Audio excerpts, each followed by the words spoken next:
महाराष्ट्राच्या राजकारणात पुन्हा एकदा पडद्यामागच्या हालचालींनी खळबळ उडवलीय.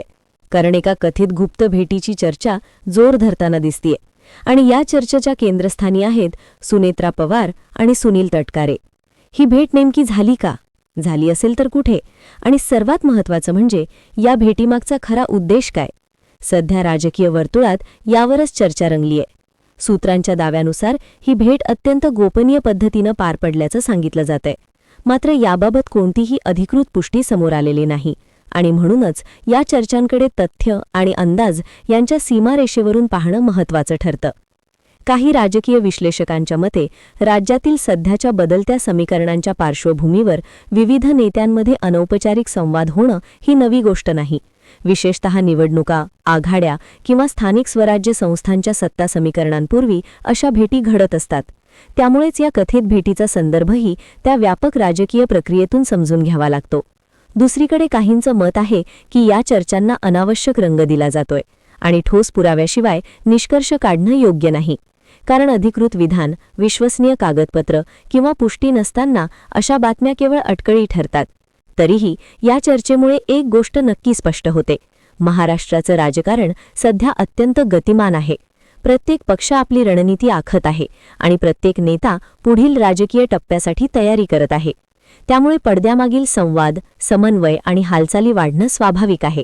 पण या सगळ्यात सर्वात महत्त्वाचं म्हणजे सत्य आणि अफवा यामधील फरक ओळखणं. कारण राजकारणात अनेकदा अपूर्ण माहितीवर आधारित निष्कर्ष काढले जातात आणि त्यातून गैरसमज पसरू शकतात. त्यामुळेच या कथित गुप्त भेटीकडे पाहताना अधिकृत माहितीची प्रतीक्षा करणं आणि विश्वसनीय स्रोतांवर आधारित विश्लेषण करणं गरजेचं आहे. आणि पुढील काही दिवसात जर याबाबत कोणती ठोस माहिती समोर आली तरच या चर्चेचं खरं चित्र स्पष्ट होईल. तोपर्यंत ही घटना ही एक राजकीय चर्चा म्हणूनच पाहणं अधिक योग्य ठरेल.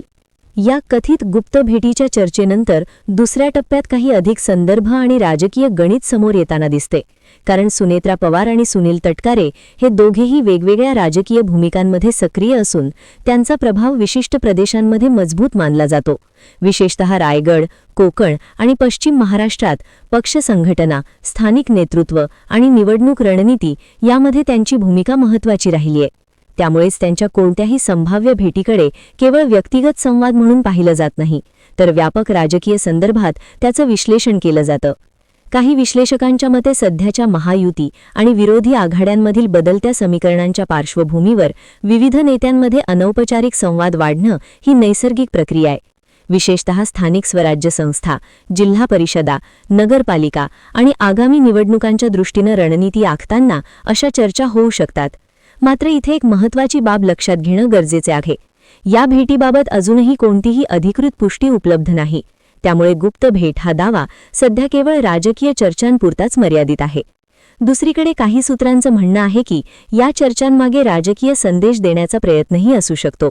म्हणजेच विरोधकांमध्ये संभ्रम निर्माण करणं, स्वतःच्या गटात एकजूट दाखवणं किंवा भविष्यातील शक्यतांबाबत संकेत देणं, या सर्व गोष्टी राजकारणात घडत असतात. त्यामुळे अशा बातम्या कधीकधी रणनीतीचाच भाग असू शकतात. याचवेळी राष्ट्रवादी काँग्रेसमधील दोन्ही गटांतील अंतर्गत घडामोडी, नेतृत्वातील बदल आणि स्थानिक पातळीवरील समन्वय यावरही लक्ष ठेवणं आवश्यक ठरतं. कारण या घटकांवरच पुढील राजकीय दिशा अवलंबून असते. त्यामुळे या कथित भेटीचा खरा अर्थ समजून घेण्यासाठी केवळ एका बातमीवर अवलंबून न राहता संपूर्ण राजकीय परिस्थितीचा अभ्यास करणं आवश्यक आहे. आणि म्हणूनच सध्या सर्व राजकीय निरीक्षक पुढील अधिकृत प्रतिक्रिया, हालचाली आणि निर्णयांची वाट पाहत आहेत. कारण त्यातूनच स्पष्ट होईल की ही गुप्त भेट खरंच घडली होती का, आणि जर घडली असेल तर तिचा राजकीय परिणाम नेमका काय होऊ शकतो.